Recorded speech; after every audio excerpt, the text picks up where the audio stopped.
آداب مجلس یعنی مجلس کے آداب. آداب مجلس کا بنیادی مقصد یہ ہے کہ وقار اور شائستگی کی شکل پیدا ہو. نشست و برخاست کی چند آداب درج ذیل ہیں. مجلس میں جہاں تک نشست کا دائرہ پہنچ چکا ہو بے تکلف ہو کر وہاں جگہ ملنے پر بیٹھ جانا چاہیے. مجمع کو چیر کر آگے جانے کی کوشش نہ کرے. اس سے پہلے آنے والوں کو تکلیف ہوتی ہے. مزید برآں ایسا کرنا غرور و تکبر کی علامت ہے. جمعہ کی جماعت میں بالخصوص دوسروں کی گردنوں کو رونڈ کر آگے بڑھنے سے حدیث پاک میں منع کیا گیا ہے. اگر کوئی شخص مجلس میں ایک جگہ بیٹھا ہو پھر وقتی ضرورت کے لیے اٹھ کر جائیے تو پلٹنے کے بعد اس جگہ کا وہی حقدار ہوگا. اگر کہیں دو شخص باہم مصروف گفتگو ہیں تو تیسرے کو بلا اجازت مخفل ہونے کی کوشش نہیں کرنی چاہیے. حدیث پاک میں ہے کہ کسی شخص کے لیے حلال نہیں کہ دو شخصوں کے درمیان بغیر ان کی اجازت کے بیٹھ جائیں. اگر مجلس میں کچھ لوگ حلقہ باندھ کر بیٹھے ہو تو کسی کو اس حلقے کے وسط میں نہیں بیٹھنا چاہیے. اس حالت میں کچھ لوگوں کی طرف اس کا منہ ہوگا اور کچھ کی طرف پشت ہوگی. ایسے شخص پر نبی اکرم صلی اللہ علیہ وآلہ وسلم نے لعنت بھیجی ہے.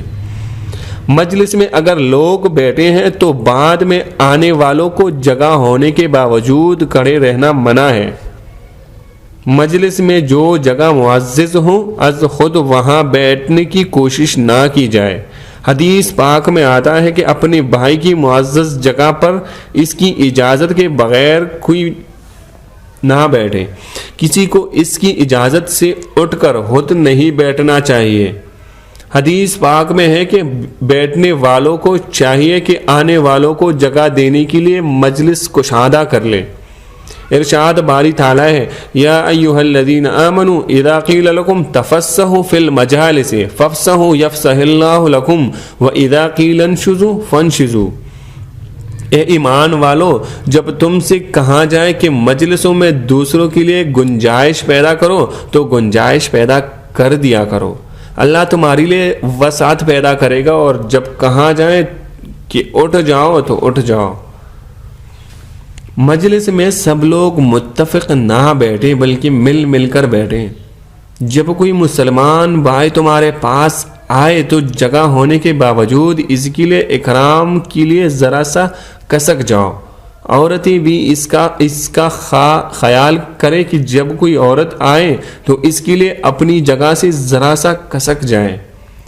جب مجلس میں 3 آدمی ہوں تو ایک کو چھوڑ کر 2 آدمی آپس میں سرگوشیاں نہ کرے، کیونکہ اس سے تیسرے کو رنج ہوگا کہ کسی ایسی زبان میں باتیں کرنا جس کو تیسرا آدمی نہیں جانتا ہو. وہ بھی اس حکم میں ہے.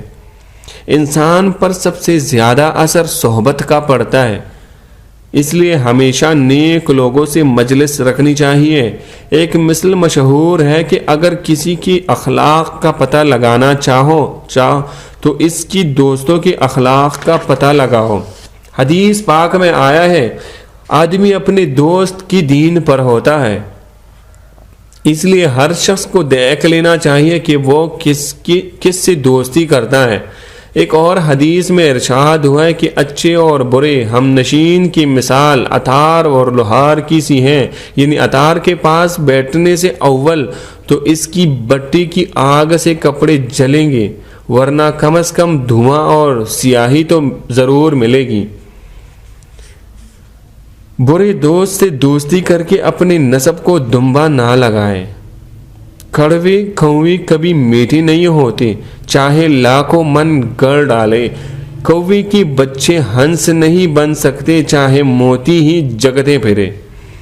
سانپوں کے بچے وفادار نہیں ہوتے، چاہے چلو میں دودھ پلائیں. کڑوا پھل کبھی میٹھا نہیں ہوتا، چاہے آپ اسے مکھ کے لے جائیں. ہر چیز کا سردار ہوتا ہے، اور مجلسوں کی سردار وہ مجلس ہیں جس میں قبلہ روح ہو کر بیٹھ جائیں۔ مجالس امانت کی ساتھ ہے۔